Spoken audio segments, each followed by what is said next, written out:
बिस्मिल्लाहिर्रहमानिर्रहीम अस्सलाम वालेकुम। पाकिस्तान की तारीख में हमने देखा होगा कि कई लोगों के खिलाफ फतवे आते हैं, झूठी बातें आती हैं, बड़ा कुछ आता है। लेकिन हमने ये कभी नहीं देखा कि कोई कुरान मजीद की आयत पढ़ता हो और इंटरनेशनल सतह पर हम उस आयत को लेकर उसको दहशतगर्द डिक्लेयर करवाने के ऊपर तुले हों। अब ये मामला क्या है? आपकी स्क्रीन पर ये जो मनाजिर चल रहे हैं, ये पाकिस्तान के इस वक्त वजीर ख़जाना मिफ्ता इस्माइल के मनाजिर हैं। आप इमेजिन कर लें कि पाकिस्तान की तारीख में पहली मर्तबा किसी ने आपको ये बात बताई कि अमर बिल मारूफ व नही अनिल मुनकर, यानी आपने सच्चाई के साथ खड़े होना है, बुराई को आपने रोकना है हर सूरत। ये इसका बड़ा ज़बरदस्त मफहूम है। इस वीडियो की अहम डिस्कशन चलती रहेगी, लेकिन इससे पहले आप वीडियो को लाइक करें, हकीकत टीवी को सब्सक्राइब कर लें और बेल आइकन पर ज़रूर क्लिक करें। आप इमेजिन कर लें कि मिफ्ता इस्माइल इंटरनेशनल सतह पर गया, उन्होंने अमेरिका को जाकर पैगाम दिया कि देखो, इमरान खान पाकिस्तान के अंदर कुरान मजीद की एक आयत अमर बिल मारूफ व नही अनिल मुनकर, ये आयत पढ़ता है और असल में ये जो आयत है ये तालिबान भी पढ़ते हैं और लिहाजा इमरान खान का और तालिबान का एजेंडा एक है। आप इमेजिन कर लें कि पाकिस्तान में जहाँ पर भी कोई मुसलमान घराना हो वो कुरान मजीद तो पढ़ता है। आप पूरी दुनिया में देख लें, अल्लाह के घर देख लें, यानी दुनिया के गैर मुस्लिम ममालिक में भी कुरान मजीद लोग पढ़ते हैं। तो जब वो इस आयत को पढ़ते हैं तो इसका ये मतलब है कि कल को जब भी वो कोई ये कुरान मजीद की इस आयत को पढ़ेंगे तो ये कहा जाएगा कि तालिबान चूंकि इस आयत को पढ़ते हैं और अफगान तालिबान दहशतगर्द है, लिहाजा इसको दहशतगर्द तस्लीम किया जाए। अब इनका असल चेहरा कौम के सामने आ चुका है, लिहाजा अब आप फैसला कर ले कि आप किसके साथ खड़े हैं। मिफ्ता इस्माइल ने असल में अमेरिका के सामने ये जो बात रखी थी, ये इसलिए उसने बात रखी थी ताकि अमेरिका इंटरनेशनल सतह पर इमरान खान को दहशतगर्द डिक्लेयर करे। वो ये बताए कि देखो, तालिबान वाला एजेंडा इमरान खान लेकर आ रहा है। जब इमरान खान को अमेरिका दहशतगर्द डिक्लेयर कर देगा कि ये एटमी पावर का जो हेड होने के नाते हमारे लिए खतरा है, क्योंकि अमेरिका किसी को भी कह दे कि खतरा है तो उस मुल्क के अंदर चाहे जितने मर्जी अमेरिकी मुखालिफ हो वो उठाकर इसको जेल में डाल देते हैं या उस पर पाबंदी लगा देते हैं।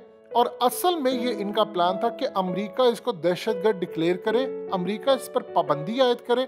जब अमेरिका इमरान खान पर पाबंदी आयद कर देगा तो ये पाकिस्तान की पॉलिटिक्स के अंदर इसका काम ही खत्म हो जाएगा, हमारे लिए मैदान खुला हो जाएगा, लिहाजा हम पूरी तरह लड़ेंगे। अब आप इमेजिन कर लें कि कुरान मजीद की आयत पढ़ने के ऊपर ये लोग पूरी दुनिया के अंदर इमरान खान को बदनाम नहीं कर रहे, ये इस्लाम के खिलाफ जा रहे हैं कि देखो, जो शख्स इस्लाम की बात करता है वो तुम्हारा भी दुश्मन है, हमारा भी दुश्मन है।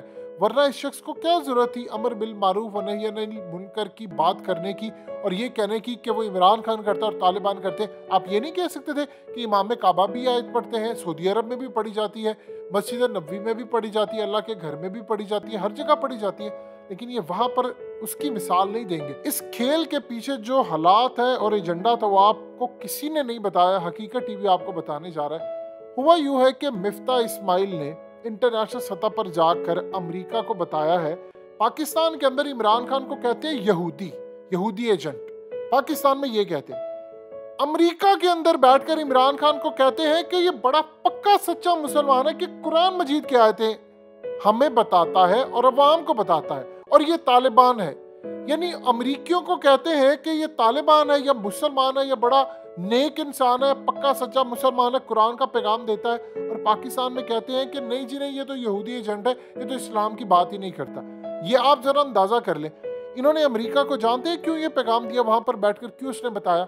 उसे अमेरिका को पैगाम दिया है कि अगर तुमने हमारा साथ ना दिया, हुकूमत तो बनवा दी है, चलवाने में और इमरान खान जो धरना करने जा रहा है इसको खत्म करवाने में हमारा साथ ना दिया, पाकिस्तान में दबाव ना डाला, तो फिर याद रखना हम लास्ट चॉइस है तुम्हारे पास। हम गए तो इमरान खान आ जाएगा और तुम्हारी लड़ाई तो है इस्लाम के साथ, और इस्लाम से लड़ाई के अंदर हम मॉडरेट हैं, लिबरल हैं, हम तुम जो कहोगे वो कर सकते हैं। हम तो कुरान मजीद की ऐसी आयत पाकिस्तान के अंदर सुनाते ही नहीं है किसी को, हम तो कहते ही नहीं है कुरान मजीद पर अमल करो, हम तो किसी को हदीस के किस्से सुनाते ही नहीं है, लेकिन इमरान खान सुनाता है। अगर हम ना रहे तो फिर इमरान खान आ जाएगा और तुम्हारी लड़ाई तो इस्लाम से है। तो इसका ये मतलब है कि इस्लाम के खिलाफ तुम्हारी लड़ाई जो है उसमें इमरान खान फिट नहीं बैठता। तो इस सूरत हाल में अगर इमरान खान आगे तो तुम्हारी इस लड़ाई को नुकसान पहुंचेगा। वो दीन की बात करता है, कुरान की बात करता है, लिहाजा इस सूरत हाल के अंदर तुम हमें बैक करो, हम तुम्हारा सरमाया बन सकते हैं, तुम्हारा बाजू बन सकते हैं, क्योंकि अगर हम चले गए और इमरान खान आ गया तो फिर तुम्हें बड़ा नुकसान होगा। ये पाकिस्तान की तारीख की बदतरीन इससे ज्यादा घटियापन आपने इस रूए जमीन पर नहीं देखा होगा कि एक शख्स अल्लाह के कलाम की बात करता है। देखिए, एक हदीस आपके सामने शेयर करें, इसको जरा गौर से देखिए। सही बुखारी की हदीस नंबर 5010 में फरमाया गया है, हजूर पाक सल्लल्लाहु अलैहि वसल्लम ने एक सहाबी को सदका फितर की जो चीज़ें थी उसकी हिफाजत पर मुकर्रर फरमाया। एक शख्स आया और दोनों हाथों से खजूरों को समेटने लगा। एक सहाबी ने वहाँ से उसको पकड़ लिया और कहा कि मैं तुझे हजूर पाक सल्लल्लाहु अलैहि वसल्लम की खिदमत में पेश करूँगा। उसने कहा कि तुम रात को अपने बिस्तर पर सोने के लिए जाओ तो आयतल कुर्सी पढ़ लिया करो, फिर सुबह तक अल्लाह ताला की तरफ से तुम्हारी हिफाजत करने वाला एक फरिश्ता मुकर्रर हो जाएगा और शैतान तुम्हारे पास भी नहीं आ सकेगा। अबू हुरैरा रज़ी अल्लाह ताला अन्हु ने ये बात हजूर पाक सल्लल्लाहु अलैहि वसल्लम से बयान की तो आप सल्लल्लाहु अलैहि वसल्लम ने फरमाया, इसने तुम्हें ये ठीक बात बताई है, अगरचे वो बहुत बड़ा झूठा है, वो शैतान था।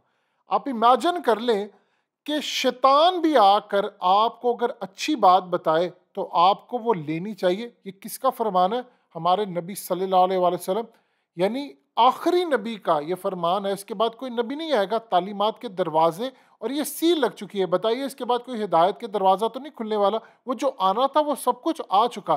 तो अगर आखिरी नबी हमें ये बता रहे हैं कि शैतान ने आकर एक बात अच्छी बताई है और वो बिल्कुल ठीक है, तो आप उसको एक्सेप्ट कर लें। तो आप सिर्फ इतना बता दीजिए कि अगर दुनिया के अंदर कोई भी इंसान हो, चाहे वो इस्लाम का दुश्मन हो, इस्लाम के हक में बात करता हो, कुछ भी हो, अगर वो कुरान मजीद की आयत का हवाला देकर आपको कोई बात बताएगा तो आप ये कहेंगे कि जी चूंकि ये अफगान तालिबान कुरान की इस आयत को पढ़ते हैं, लिहाजा पाकिस्तान में या दुनिया में जो भी पढ़ेगा वो अमेरिका का दुश्मन होगा। इमेजिन कर ले इनकी स्कूल ऑफ थॉट क्या है कि अमेरिका को कह रहे हैं कि इमरान खान ये आयत पढ़ता है कुरान मजीद की, लिहाजा ये वही आयत है जो तालिबान पढ़ते हैं। अफगान तालिबान ने असल में अमेरिका के खिलाफ जो लड़ना शुरू किया तो उन्होंने अपने लोगों को यही बात कही कि देखो, हक के साथ खड़े रहना और बुराई के खिलाफ जाना। आप बता दीजिए कि नबी पाक सल्लल्लाहु अलैहि वसल्लम को इस खित्ते के हवाले से, खुरासा के हवाले से कितनी हदीसें हैं जो हमें पता चली उनके ज़रिए, और उनको इन बातों का अल्लाह पाक ने बताया और उन्होंने अपनी उम्मत को बताया। तो इस सूरत हाल के अंदर आप अंदाज़ा लगा सकते हैं कि हमें जो इन्फॉर्मेशन मिली अहादीस के ज़रिए, कुरान मजीद की रहनुमाई मिली, उसके मुताबिक पता चलता था कि अल्लाह के नबी सल्लल्लाहु अलैहि वसल्लम ने यहाँ के खित्ते के रहने वालों को कामयाबी की बिशारत दी है। आप देख लें, अमेरिका, उससे पहले सोवियत यूनियन, उससे पहले कोई और, यानी लोग बेइंतहा यहाँ पर आए और आकर शिकस्त खाकर चले गए। अब अमेरिका के खिलाफ जो जीते वो इनका साथी नहीं हो सकता, ये उसको साथी मानते हैं जो अमेरिका के साथ खड़े हो, चाहे वो शिकस्त क्यों ना खा जाए। अब आप इमेजिन कर लें कि आप इंटरनेशनल सतह पर कर क्या रहे हैं। ये सिर्फ तालिबान की मिसाल दे सकते हैं।